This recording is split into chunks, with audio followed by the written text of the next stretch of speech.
Greetings and welcome Ipswich. My name is Tom Murphy. I'm the town moderator.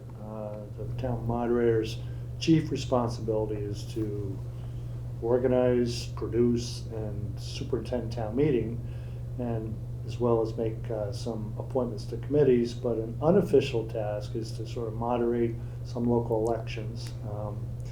Other towns have moderators do it, and with me is one of the 4 candidates for the school committee, Sasha Sopic. Sopic, that's right. With me is Sasha, and welcome. Thanks for your time. Absolutely. Thanks for having me. I have been involved in town government myself for a number of years, and as I told the people running for select board last night, I see a lot of people come before them expressing various emotions, anger, frustration, etc., but I don't hear a lot of gratitude. And I want to tell you, on behalf of the town, thank you very much for putting your hand in the air and offering to do something like this. Yeah. These are volunteer jobs, and you will get a good experience with a lot of things, but you'll get some frustrated people. Yeah. So why don't you just take a couple minutes and tell folks generally why you're running for school committee. Yeah, sure. Maybe I'll even start and introduce myself for those that don't know me. My name is Sasha Sopic. I've been in Ipswich for 17 years. I have 2 boys. The schools were actually one of the main reasons that my wife and I moved to Ipswich originally. My younger son went to Cooley, went through Doyon. He's a junior in high school now. My older son has graduated college. I'm running, I've really always been involved in some way in the schools, whether it was with Doyon Fries or the school council. I am passionate about education, love and committed to this town, and I really feel like I can be a leader on the school board to help continue what those that are currently on the school board, the school committee have done, and also those in the past, and continue to advance that for the needs that our town has now and will in the future. Okay. Well, to be sort of consistent, I'll ask you what I've asked other candidates. What's your understanding of the sort of duties and responsibilities of the school? Yeah, sure. So there's really 3 primary responsibilities. The first is around policy. A lot of it comes from the state, and we adopt what the state sets forth, but it's also about adjusting that and making sure that it fits with the needs of this specific community. The second is around budget, and that's a big one, and I think always top of mind, especially the school budget makes up a big piece of, or the majority of the overall budget for Ipswich. And so financial responsibility is a big piece of what I certainly will bring to the role. And then the third is around the superintendent, both hiring and retaining the superintendent. Okay. Yeah. Another question we ask the other folks is, tell us, this is a little bit more personal, Yeah. a few of your traits or qualities Yeah. that you think qualify you to be on the school committee. Sure. So I like this question a lot because I think it's being committed to the schools and showing up for the town is just the first step. I think it's what's going to make you successful in this position and to be able to do right by the town as well. And you mentioned before, sometimes this can be a little bit thankless, but I think it's I've seen Ipswich show up for our schools time and time again. So I'm so proud to have been part of that and continue to show up now in a new way. I've been part of the 2 most recent overrides in 2015 when the override passed, and then co-led the override last year also that passed. And so I think my leadership on that, not just in moving forward a major initiative, but in building consensus across the town. Both of those passed by overwhelming majorities, right? As I said, I've been involved in the schools, whether it's coaching soccer, basketball for my boys, school council when my son was at Doyon. Professionally, I'm a vice president of operations at Fidelity Investments, and so my primary responsibility there are large strategic projects. The budgeting is a huge piece of it, and those financial aspects, again, which I'll bring to the table. One of the 3 main responsibilities of the school committee is that budgeting and the financial piece.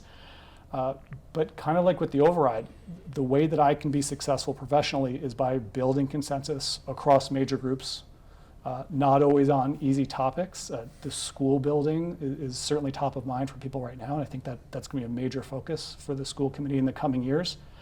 I'm hopeful that I can build consensus across the different boards in town across the community and to make a decision to move forward. I think we missed out on an opportunity several years ago when it was in front of us. I don't want to lose that opportunity again. Yeah, I was moderator that year. It was a tough year. It was 5 years ago. Yeah. And was it? Yeah, 2018. And it was 1,500 people at the town meeting. And but I recall the lead up to that there was a lot of division in town. Yes. And there's still a lot of division. Yeah. And even if you pick a site and go for something, I think you're still probably 5 years out anyway. Absolutely. Yeah. Yeah. So that leads me to the last question. How would you resolve this issue of the elementary schools? I mean, we're putting a couple $1 million into the school roofs this year because we're at least 5 years out for a new school. Yeah. So what is the first issue? Location? Yeah. What? I mean, how do you see it play Yeah. out? So for me, you're complete. I'm going to pick up where you left off with the division in town last time. I think was really frustrating. I think for everybody here, including myself, and so that's certainly top of mind for me going forward. I think that a school at the Doyon location is the most realistic option for us. The way I make my decisions on three pieces. One is the financial aspect of it, right? What's most financially responsible for the town? This was several years ago, but a single school at that time would have been 42 million. Two separate schools would have been 97 million. That's more than double. I don't see that it's realistic to ask the town to take on that burden. And that's assuming that the state is going to help fund both of them? That's right. Yeah.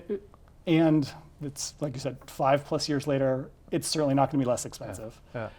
The second is around the educational plan. And so at that time, the principals and superintendent outlined an educational plan where they identified one school building as the best option. Not just the physical space, but to support our children, support our teachers, make sure they're providing the best education that they possibly can. And the third is the community. I think it's wonderful that we have a small school that is downtown that people are able to walk to. We're not going to be able to meet everybody's needs across the entire community. I think we try to do the best that we possibly can. And for me, it's less about where the specific location is, absolutely important, but that sense of community that we have at the Winthrop School, at the Doyon School, we need to be focusing on how can we recreate that regardless of where the building is and what that configuration looks like. That to me is more important than the physical site that it's on.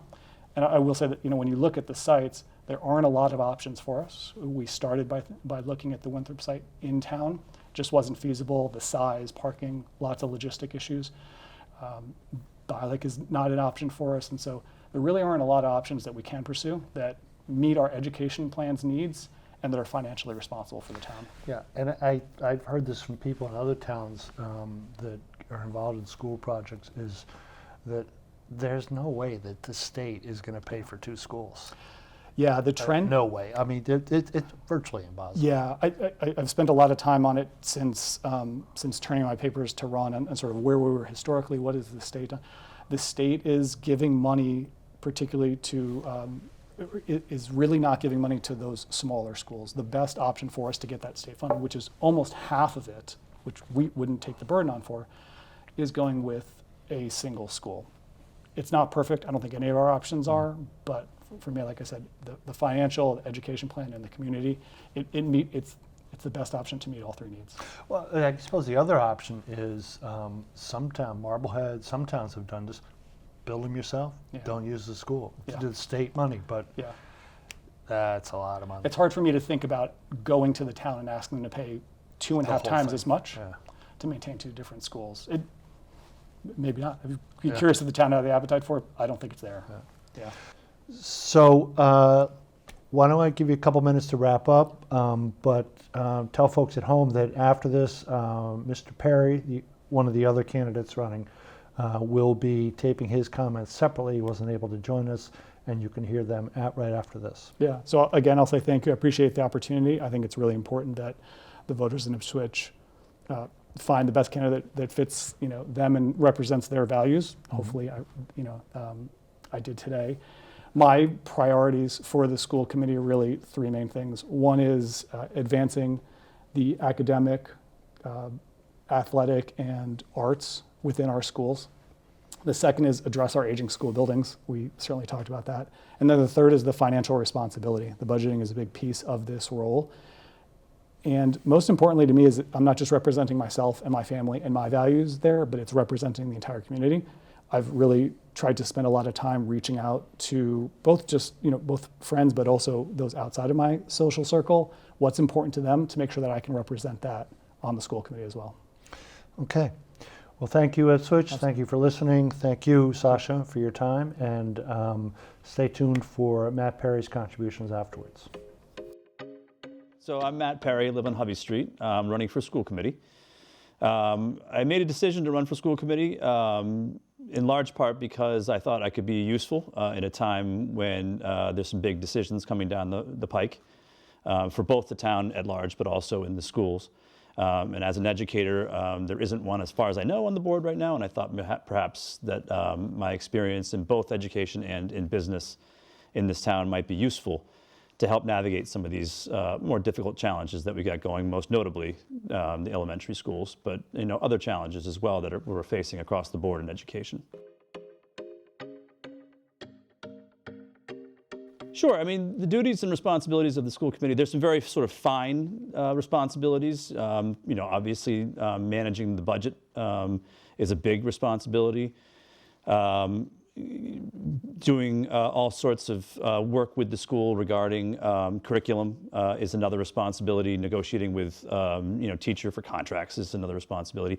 But sort of at large, I view it really as a group of citizens who have a chance to kind of weigh in on the direction of our education here in Ipswich. And it's an important role to play, and it should be a role that both oversees but also helps the schools be better at what they do.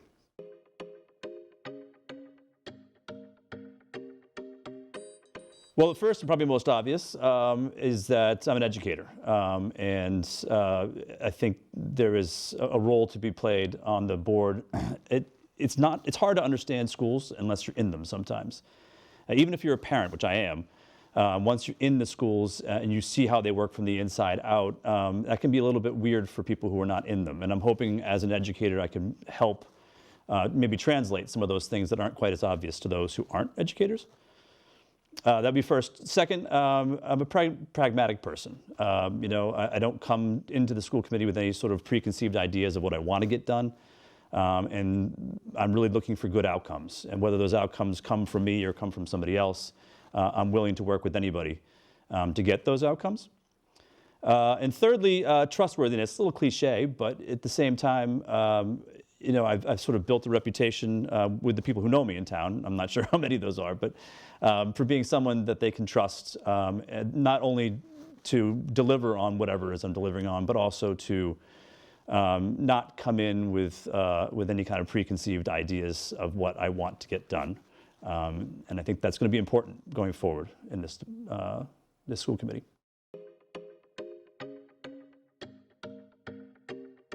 Well, that's the big one, right? They're difficult issues, but I think we have a second crack at this. The first time around, it didn't go so well.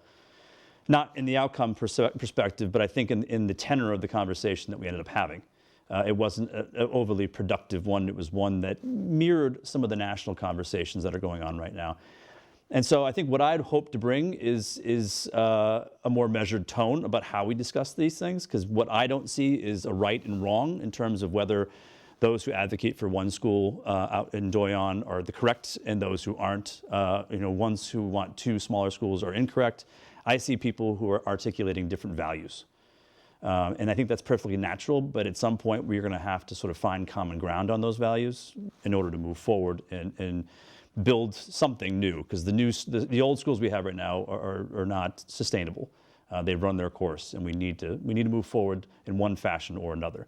So hopefully I can bring a trustworthiness and also an experience and provide that voice to help people kind of navigate this redo, if you will, to try and get a new school. Hopefully, I can be the candidate that people both trust and respect enough to navigate these difficult times. There's a lot of challenges in Ipswich that go beyond just the schools, but at least the schools is one place that I think I can help.